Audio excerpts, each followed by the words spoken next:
انسان، اگر تم میں اللہ کے انعامات کو اور احسانات کو گننا چاہو تو گن نہیں سکتے، شمار کرنا چاہو شمار نہیں کر سکتے۔ فرمایا کہ اگر تم میری نعمتوں کو لکھنا شروع کر دو تو سمندروں میں پانی سیاہی بن جائے، درختوں کی شاخیں ساری کلمے بن جائیں، تم لکھتے جاؤ، ساری کلمے بھی ختم ہو جائیں، سیاہی بھی ختم ہو جائے، مگر اللہ کی نعمتیں ختم ہونے کا نام نہ لیں۔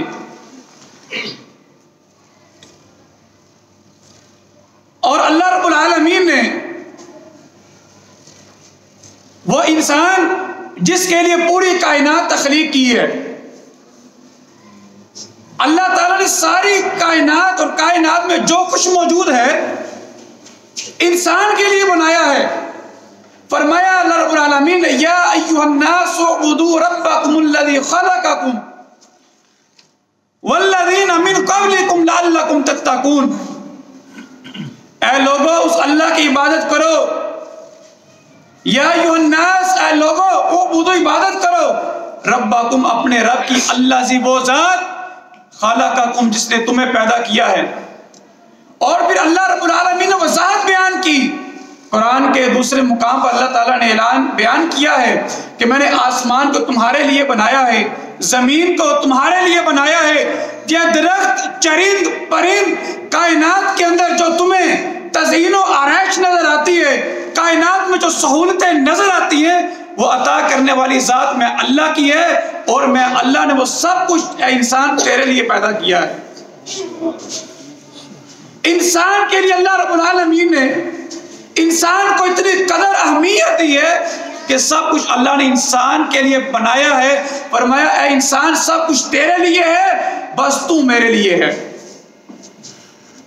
وَمَا خَلَقْتُ الْجِنَّ وَالْإِنسَ إِلَّا لِيَعْبُدُونَ، انسانوں اور جنوں کو میں اللہ نے محض اپنی عبادت کے لیے بنایا ہے۔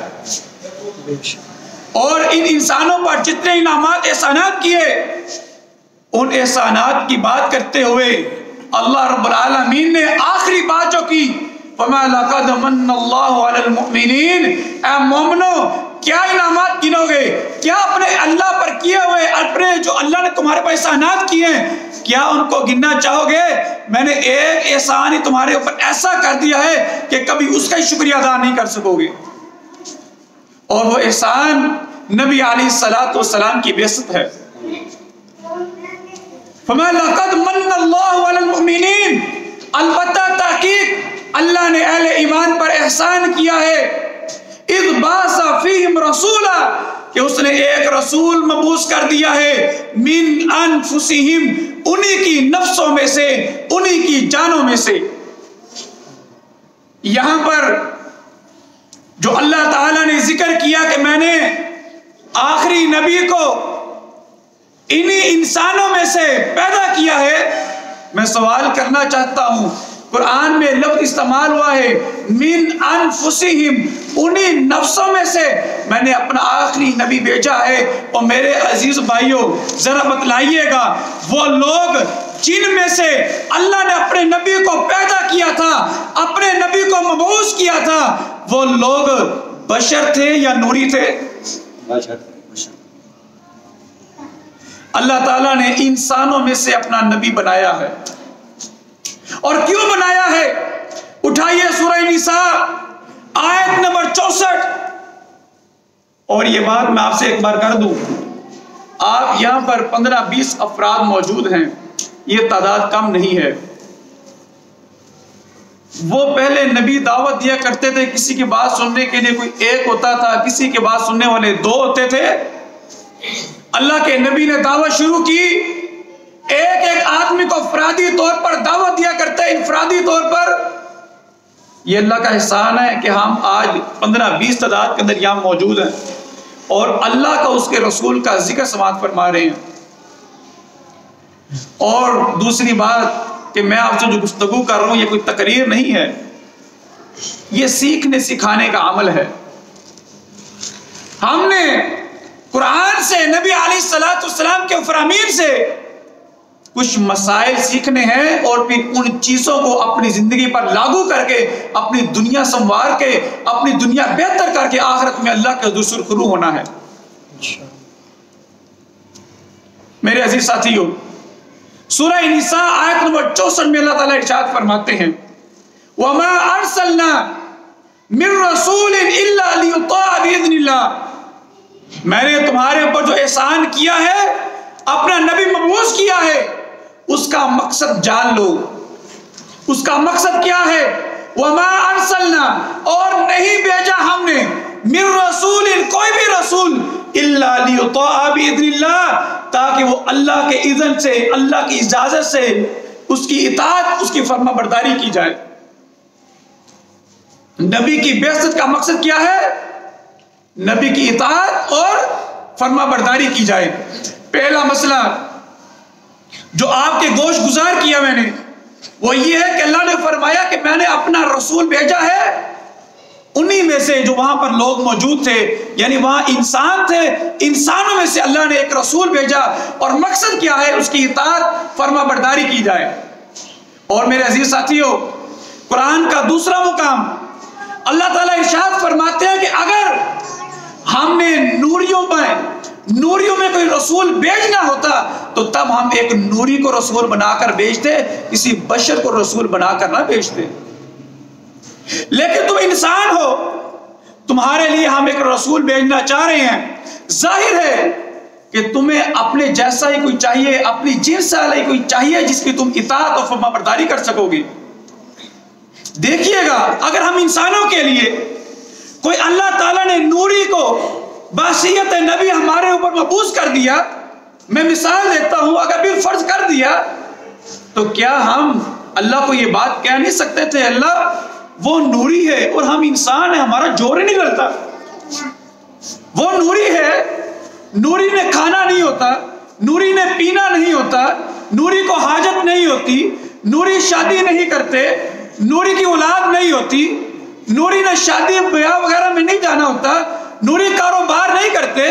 اللہ ہم انسان ہیں، ہمیں بھوک لگتی ہے، ہمیں پیاس لگتی ہے، ہمیں حاجت ہوتی ہے، ہمارے بیوی بچے ہوتے ہیں۔ اللہ ہمارے لیے اگر تو کسی کو رسول بنانا چاہتا ہے، ہمیں اگر تو اس بات کا پابند کرنا چاہ رہا ہے کہ اس کی اطاعت و فرما برداری کرے، تو اللہ پہلے وہ اس کو ہمارے اوپر مبعوث کر جو ہم جیسا تو ہو۔ تو گویا کہ اللہ تعالیٰ نے ہماری اس طبیعت کو سمجھتے ہوئے اور فطرت کے مطابق، دیکھو نا یہ اصول ہے کہ اللہ تعالیٰ نے ہمارے لیے جس کو آئیڈیل نمونہ بنایا ہے وہ ہم میں سے ایک انسان ہے۔ اور دوسری بات، انسان اعلیٰ ہوتا ہے یا نوری اعلیٰ ہوتا ہے، اس بات کو سمجھ لیجئے میرے عزیز بھائیوں۔ اللہ رب العالمین نے انسان کو اشرف المخلوقات بنایا ہے۔ کیا معنی ہے کہ اللہ تعالیٰ نے ساری مخلوقات خود بنائی ہیں، خود پیدا کی ہیں، مگر ان سب پہ فضیلت، فوقیت، شرف اور مقام اللہ تعالیٰ نے انسان کو عطا کیا ہے۔ فرشتے بھی اللہ کی مخلوق ہیں، مگر فرشتوں پر بھی برتری، فرشتوں پر بھی مقام، فرشتوں پر بھی فضیلت اللہ نے انسان کو دی ہے۔ اور اس فضیلت اور مقام کی وجہ ہے، وجہ کیا ہے؟ میرے عزیز ساتھی اس بات کو سمجھیے گا ذرا۔ اللہ نے فرشتوں کو بنایا ہے، فرشتے کوئی گناہ نہیں کر سکتے، لا یعصون اللہ ما امرہم، جس بات کا ان کو حکم دیا جائے اس کی نافرمانی نہیں کر سکتے، کیونکہ اللہ تعالیٰ نے فرشتوں کو بنایا ہی اس انداز سے ہے کہ ان کو جس طرح ہمیں خواہشات تنگ کرتی ہیں، ہمارے ساتھ شیطان منسلک ہے، فرشتوں کے ساتھ شیطان منسلک نہیں ہے۔ فرشتے صرف اللہ کی عبادت کرتے ہیں، جو سجدہ کر رہا ہے وہ صرف سجدے پہ ہی ہے، جو رکوع میں جس کی ڈیوٹی ہے رکوع ہی کیا جا رہا ہے، جس کی ذمہ داری دعا کرنے کے لیے دعا کیے جا رہا ہے، جس کی ذمہ داری، بھائی جان گفتگو نہ کیجیے مہربانی، جس کی ذمہ داری اللہ تعالیٰ نے اعمال نامہ لکھنے کی لگائی ہے، وہ اپنی ڈیوٹی کر رہا ہے. ایک فرشتہ بھی اپنی ڈیوٹی چھوڑ کر دوسرے کے پاس نہیں جاتا. کوئی بھی اللہ کی حکم کی نافرمانی نہیں کرتا. اللہ تعالیٰ نے ارشاد فرمایا ہے جب میں نے انسان کو پیدا کیا اس وقت اللہ تعالیٰ نے فرشتوں سے کہا کہ میں انسان بنانا چاہتا ہوں. انہوں نے کہا اے اللہ انسان بنائے گا, فتنہ کرے گا, فساد کرے گا, خون بہائے گا. اے اللہ ہم تیری تسبیح بیان کرتے ہیں, تیری حمد بیان کرتے ہیں, تجھے اور کیا چاہیے؟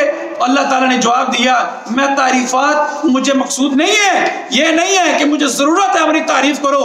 پوری کائنات بھی میری نافرمانی کرے, میری شان میں ذرہ برابر بھی کمی نہیں آ سکتی, اور پوری جن و انس مل کر کائنات کے میری عبادت کریں, کوئی میری نافرمانی نہ کرے تو کوئی یہ نہ سمجھے کہ میری شان میں کوئی اضافہ ہو جائے گا. میری شان, میرا مقام ان سب سے بلند ہے. میں بے نیاز ہوں, کسی کی نافرمانی کرنے سے مجھے فرق نہیں پڑتا اور کسی کی اطاعت کرنے سے میرے مقام میں اضافہ نہیں ہوتا. ہم اللہ کی اطاعت کیوں کرتے ہیں, نبی کی اطاعت کیوں کرتے ہیں؟ ہم اپنے لیے کرتے ہیں ہمارا مقام بلند ہو جائے, اللہ رب العالمین کے حضور ہمیں قرب نصیب ہو جائے, دنیا میں سرخرو ہو جائیں. کل قیامت کے روز جب اعمال نامے تھمائے جا رہے ہوں گے ہمارے ہاتھوں میں, تو ہمارے دائیں ہاتھ میں ہمیں ہمارا اعمال نامہ دیا جائے اور ہمیں جنت عطا کر دی جائے. اس شوق کی وجہ سے, اس ذوق کی وجہ سے میرے عزیز بھائیوں ہم اللہ اس کے رسول کی اطاعت اور عبادت کرتے ہیں. تو اللہ تعالیٰ نے تمام مخلوقات کو بنا کر انسانوں کو سب سے اعلیٰ قرار دیا, اور اعلیٰ قرار دینے کی وجہ بھی ذکر فرمائی. فرمایا جو نوری ہیں وہ تو گناہ کر نہیں سکتے, اور جو انسان ہیں میں نے انسان کو اختیار دے رکھا ہے کہ انسان یہ صحیح راستہ ہے, یہ غلط راستہ ہے, یہ میری اطاعت والا راستہ ہے, یہ میں اللہ کا راستہ ہے, یہ میرا رسول کا راستہ ہے, یہ شیطان کا راستہ ہے. اے انسان اس راستے پر چلے گا, یہ انعامات ہوں گے, یہ اکرام ہوگا, یہ اللہ کی رحمتیں برکتیں نازل ہوں گی. بھائی ذرا میری طرف دیکھیں یار, گفتگو میں کر رہا ہوں. فرمایا کہ دوسری طرف شیطان کا جو راستہ ہے اگر اس پر چلو گے تو بظاہر دنیا کے اندر خود کو خوش محسوس کرو گے, خواہشات پوری کر کے عذاب پھرو گے, لیکن کل قیامت کے روز یاد رکھنا میرے عذاب سے تجھے کوئی نہیں بچا سکے گا. صحیح راستہ بھی بتا دیا, غلط راستہ بھی بتا دیا, اختیار دے دیا, جہاں دل کرتا ہے چل پڑے, راستہ بھی تیرے سامنے ہے, انجام بھی تیرے سامنے ہے. اور پھر انسان اگر برائی کو چھوڑ کر, برے راستے کو چھوڑ کر جو کہ کر سکتا تھا وہ نیکی کرتا ہے, تو اللہ رب العالمین اس بنا پر انسان کو مقام اور مرتبہ عطا کر رہا ہے. جبکہ فرشتوں کے پاس اختیار ہی نہیں, فرشتے تو برائی کر ہی نہیں سکتے. اگر فرشتے نیکی کر رہے ہیں تو اس بنا پر فرشتوں کی کوئی اللہ تعالیٰ نے ان کو فضیلت یا مقام نہیں دیا ہے.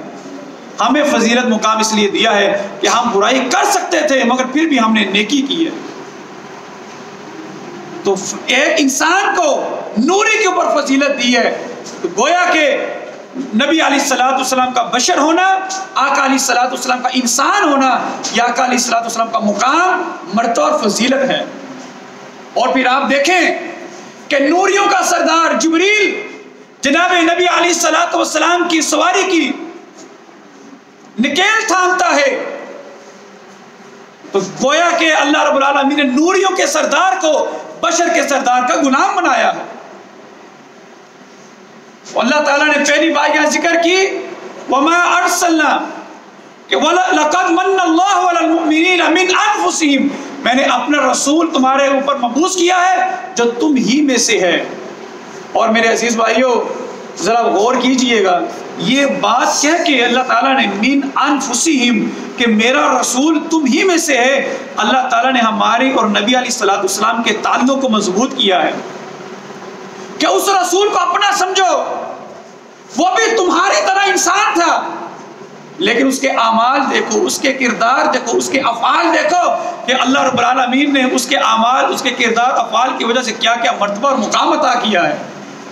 اے انسان, اگر تم بھی مقام مرتبہ حاصل کرنا چاہتے ہو, سرخرو ہونا چاہتے ہو, کامیاب ہونا چاہتے ہو, تو یہ میرا پیارا پیغمبر ہے, اس کی اطاعت فرما برداری کرو. میں نے اس نبی کو جیسے عزت اور شان عطا کی ہے, جو آدمی سے نبی کے ساتھ ملے گا میں اس کو بھی عزت, شان اور مقام عطا کروں گا.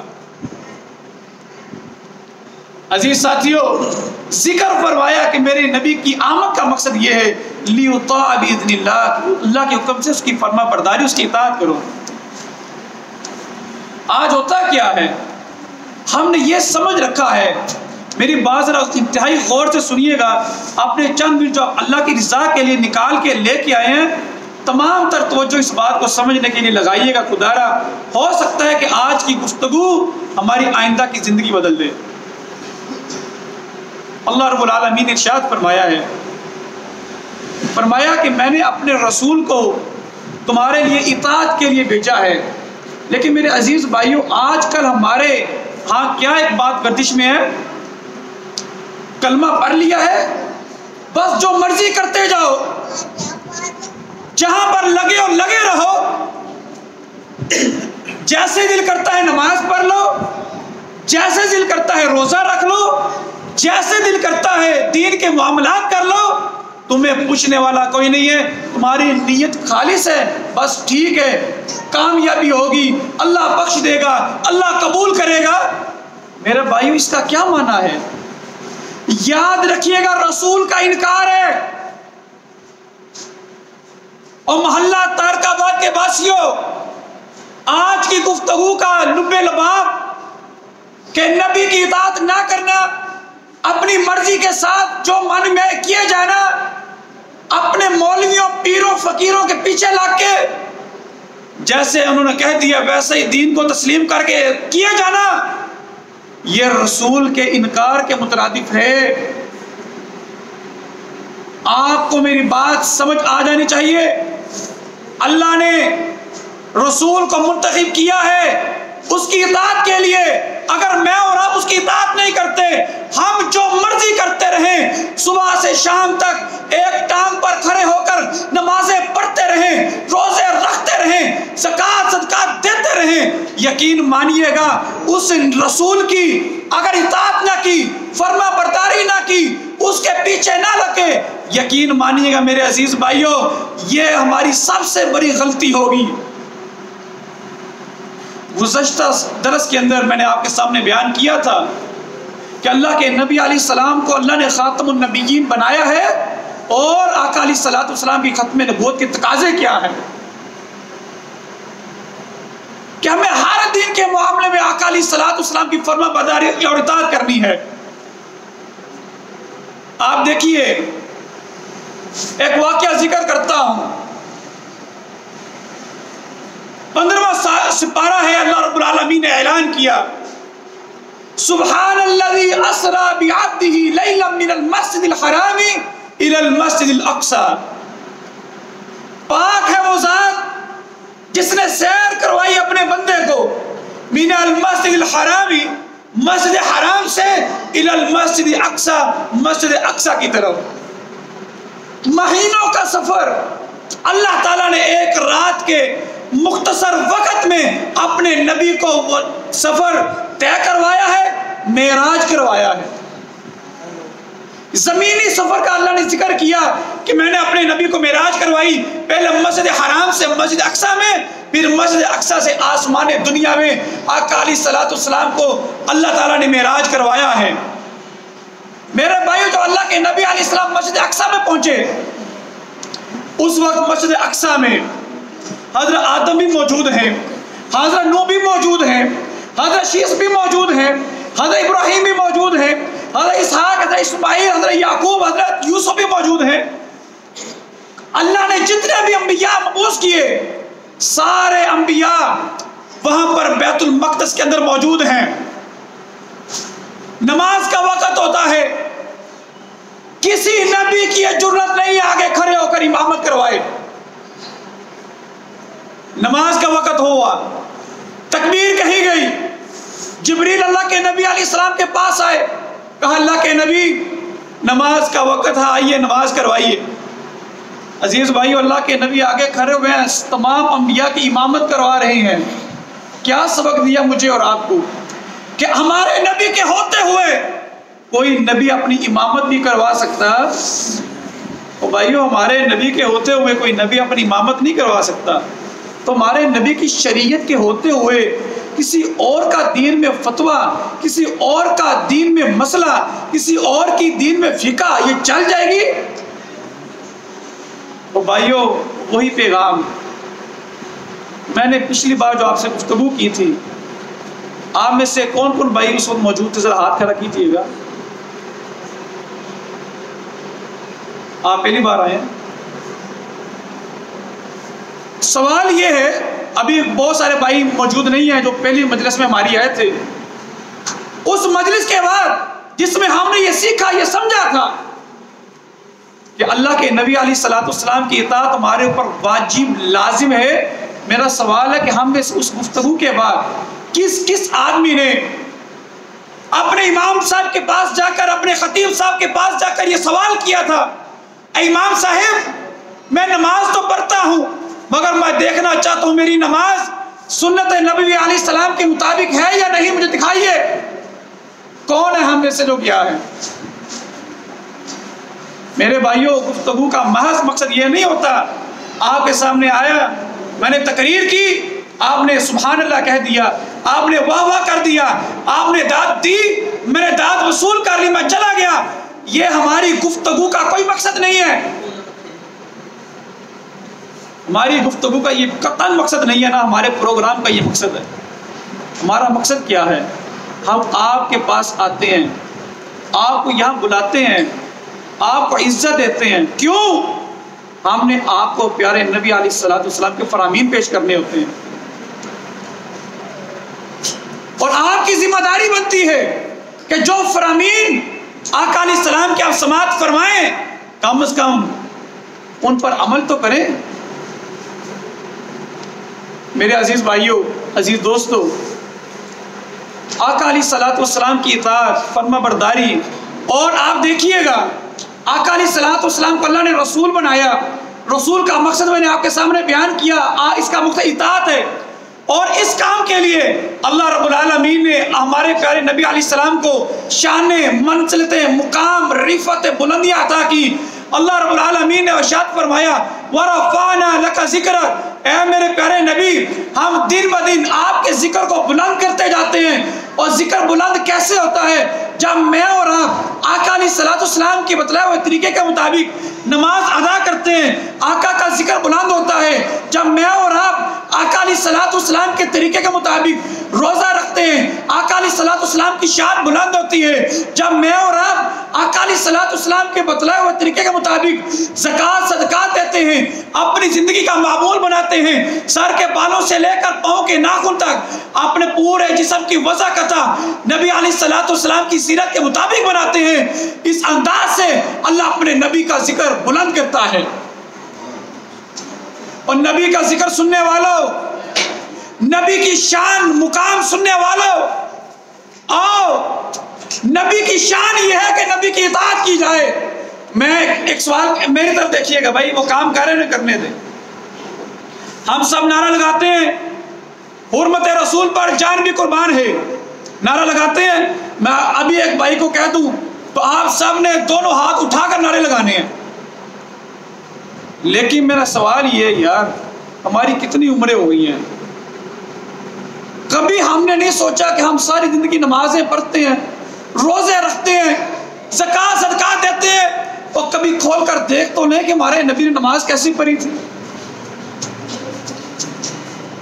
بھائیو یہ مشکل کام ہے، اور اتنا ہی مشکل ہو گیا اپنی نبی کی سیرت کو پڑھنا، اور جان قربان کرنا اتنا ہی آسان ہو گیا ہے کہ جان قربان کرنے کی باری آتی ہے ہر انسان حاضر ہو جاتا ہے، آپ کی سیرت پر عمل کرنے کی باری آتی ہے ہم ٹس سے مس نہیں ہوتے۔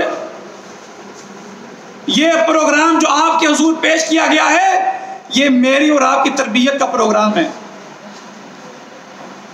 اور میرے عزیز بھائیوں، اللہ نے صرف محض آقا کی اطاعت کے لیے آپ کو وہ شان، منزلت، مقام عطا کیا جو کسی اور نبی کو عطا ہی نہیں کی۔ اور پھر ہمارے ہاں کیا ہوتا ہے کہ ہم آقا علیہ الصلوۃ والسلام کی بجائے اس کی اتباع کرنے کے، بجائے اس کے آقا علیہ الصلوۃ والسلام کی فرما برداری کرنے کے، ہم آقا علیہ الصلوۃ والسلام کی شان اس انداز سے بیان کر رہے ہوتے ہیں، اور آقا علیہ الصلوۃ والسلام کی شان کو اس انداز سے بڑھا رہے ہوتے ہیں آپ کی شان میں اس انداز سے غلو کر رہے ہوتے ہیں گویا کہ آقا علیہ الصلوۃ والسلام ہم سے اتنا بلند ہے کہ ہم ان کی اتباع فرما برداری کر ہی نہیں سکتے۔ ایک طرف حال یہ ہے آقا علیہ الصلوۃ والسلام کی اتباع نہیں کرتے، ایک جرم یہ کرتے ہیں، دوسری طرف جرم کیا کر رہے ہیں؟ آقا علیہ الصلوۃ والسلام کی شان بیان کرنا اللہ کی سنت ہے، اللہ کرتا ہے، لیکن آقا نے فرمایا کہ میری شان کو بیان کرتے ہوئے اس انداز سے بیان نہ کرنا جس طرح یہودیوں نے حضرت عزیر علیہ السلام کی ہے، عیسائیوں نے حضرت عیسیٰ علیہ السلام کی ہے۔ وقالت الیہود عزیر ابن اللہ، عیسائیوں نے یہودیوں نے اپنے پیارے نبی حضرت عزیر علیہ السلام کی محبت میں آ کر، عقیدت میں آ کر، احترام میں آ کر ان کو اس انداز سے برہاٹ چڑھا دیا اور کہہ دیا کہ عزیر اللہ کا بیٹا ہے۔ وقالت النصارى مسیح ابن اللہ، عیسائیوں نے حضرت عیسیٰ علیہ السلام کی محبت اور شان میں غلو کرتے ہوئے ان کو اللہ کا بیٹا قرار دیا۔ آقا نے فرمایا لوگو یہود و نصارہ کی طرح میں محمد کی شان کو اس انداز سے نہ بڑھانا۔ اور ہمارے ہاں کیا ہوتا ہے، ذرا غور کیجئے میری بات پہ، یہ سیرت النبی کے پروگرام سے حوالے سے جو ایک ایک لفظ ادا ہوتا ہے میری اور آپ کی زندگی سنوار سکتا ہے۔ فرمایا میری شان کو یوں بیان نہ کرنا جس طرح یہود و نصارہ نے اپنے انبیاء کی شان کو بیان کیا تھا۔ اور کیا ہوا، ہم نے آقا علیہ السلام کی شان کو کیسا بیان کیا؟ میرے عزیز بھائیوں، اس انداز سے بیان کیا گیا، اس انداز سے آقا علیہ السلام کی شان مقام کو بڑھا چڑھا کر بیان کیا گیا کہ آج عوام کا مائنڈ یہ ہے، ان کی سوچ اور خیال یہ ہے کہ آقا علیہ السلام اتنی بلند شان ہے، اتنی بلند ہستی ہے، ہم آپ کی اطاعت کر ہی نہیں سکتے۔ میں نے آپ کے سامنے یہ ذکر کیا ہے کہ اللہ نے آقا علیہ السلام کی جو شان جتنی بھی بیان کی ہے میں آج اس لیے کیا آپ کی اطاعت کی جائے۔ اگر آپ کی کوئی انسان اطاعت نہیں کرتا، خواہ کتنی بھی شان کیوں نہ بیان کرے، مر مٹنے کا عزم کیوں نہ بیان کرے، اگر کسی انسان کے اندر اتنا جگرا نہیں ہے، اتنی طاقت نہیں ہے کہ وہ اپنے آپ کو کنٹرول کرے، اپنی خواہشات پر قابو پائے، اپنے آپ کو اللہ کے نبی کی سیرت پر چلائے، کسی کے اندر اگر اتنا ضبط نہیں ہے تو یاد رہے وہ جان قربان بھی کر دے، اللہ کو اس کی جان کی قربانی کی کوئی فکر نہیں ہے۔ اللہ نے اس جان کی کیا کرنی ہے فکر جو اللہ کے نبی علیہ السلام کی اطاعت سے خالی ہوگی۔ میرے عزیز بھائیوں اور دوستو، یہی وجہ ہے کہ آقا علیہ السلام نے فرمایا کل قیامت کا روز ہوگا، کسی نبی کے ساتھ ایک امتی ہے، کسی کے ساتھ دو امتی ہیں، کسی کے ساتھ 1000 ہے، کسی کے ساتھ اس سے بھی آگے ہے، لیکن فرمایا کل قیامت کا روز ہوگا، سب سے زیادہ امت والا میں محمد ہوں گا۔ اس کی وجہ یہ ہے کہ میری اطاعت سب سے زیادہ کی جائے گی، اور جس نے اطاعت ہی نہیں کرنی وہ میرے آقا علیہ السلام کی امت میں شامل ہے۔ اور میرے عزیز بھائیوں، آج یہ عہد کر لیجئے، آج کے پروگرام کا مل پڑ جائے گا آپ کے اس وعدے سے، آپ کے اس عہد سے۔ ویسے تو عہد آپ نے اللہ سے کیا ہوا ہے، وہ عہد بس یاد کروانے کے لیے آئے ہیں۔ آپ نے جب یہ بات کہی ہے لا الہ الا اللہ، اللہ تیرے علاوہ کوئی معبود نہیں ہے، تیرے علاوہ کوئی حاجت روا مشکل کشا نہیں ہے، تیرے علاوہ کوئی کار ساز نہیں ہے، محمد الرسول اللہ، محمد علیہ السلام اللہ تیرے رسول ہیں، رسول ہیں، مراد یہ ہے کہ ہم انہی کی اطاعت فرما برداری کریں گے۔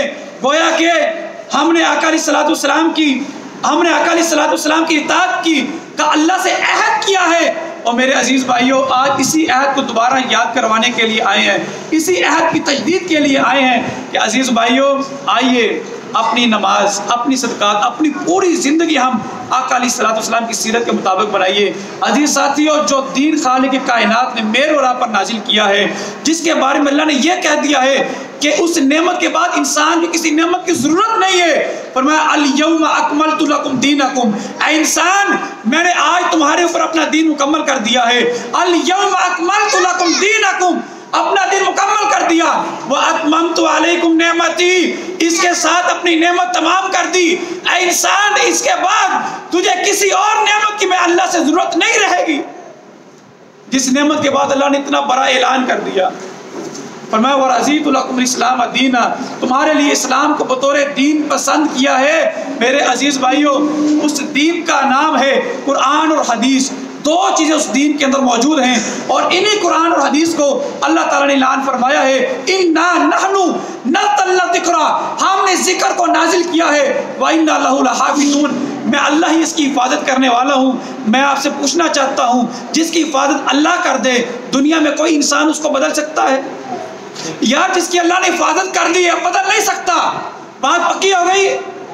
اب ہم مسلمانوں کے اندر ایک چھوٹی سی چیز لے لیں، بلکہ کوئی سی بھی چیز لے لیں، اس میں اتفاق ہے، نماز لے لیں، روزہ لے لیں، زکوٰۃ لے لیں، حج لے، ہے کوئی اتفاق؟ سوال یہ ہے کیا یہ اختلاف اسلام کے اندر ہے؟ کیا یہ اختلاف اسلام نے پیدا کیے ہیں؟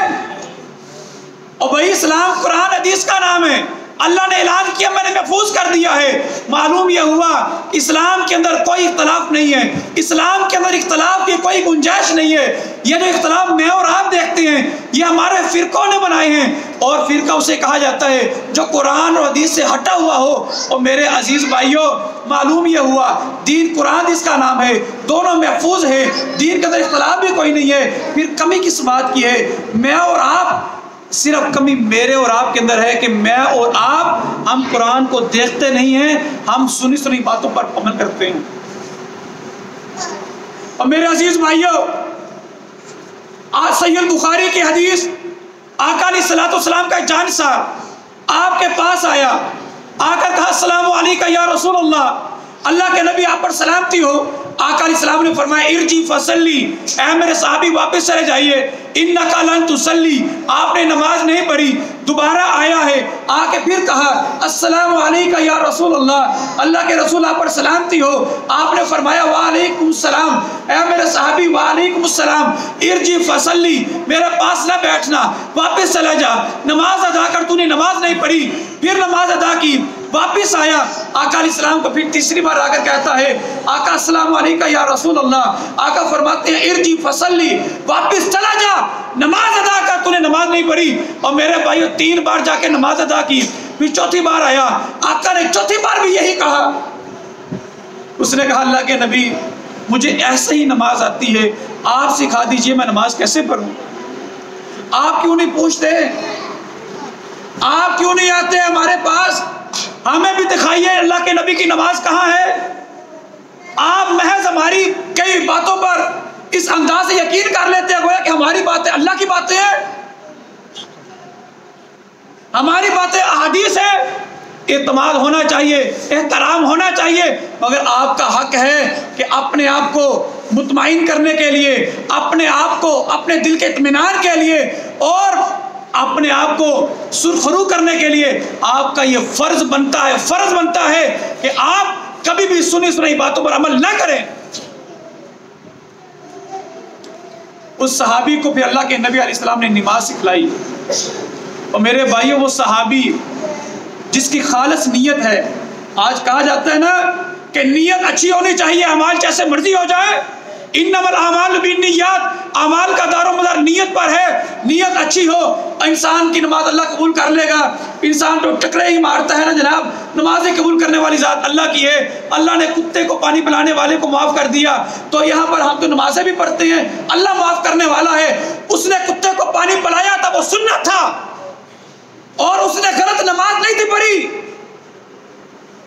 میں نے اور آپ نے کلمہ پڑھا ہے، اور اگر میں اور آپ کلمہ پڑھ کے نبی کی اطاعت نہیں کریں گے تو دیکھ لیجئے یہ صحابی ہے، یہ اور ہم صحابہ کی جوتے کی خاک بھی نہیں ہے۔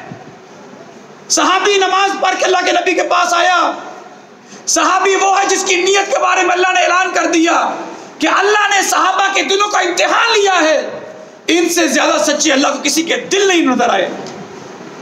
اور دین کی صداقت کی گواہیاں قرآن دے، جن کی صداقت کی گواہیاں نبی علیہ الصلوۃ والسلام دے، انہی صحابہ کو اللہ کے نبی نے کہا ہے کہ اگر تم ایسی نماز پڑھو گے جو نماز میں محمد نے نہیں پڑھی ہے، یاد رکھنا وہ نماز نہیں ہے۔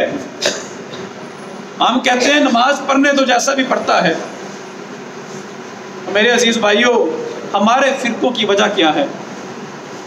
آپ دیکھ لیجئے، ہم لوگ بدعات کے اندر بڑھتے جا رہے ہیں، خرافات کے اندر بڑھتے جا رہے ہیں. آپ کے پاس صرف ایک درد دل لے کے آیا ہوں. اور میرے بھائیو درد دل یہ ہے کہ ہم سب آقا علیہ الصلوۃ والسلام پر جان قربان کرنے والے، لیکن آقا علیہ الصلوۃ والسلام کے لیے سیکھنے کے لیے تیار نہیں ہے یار. اور میرے بھائیو میں جانتا ہوں، میں فیلڈ کا حصہ ہوں، میں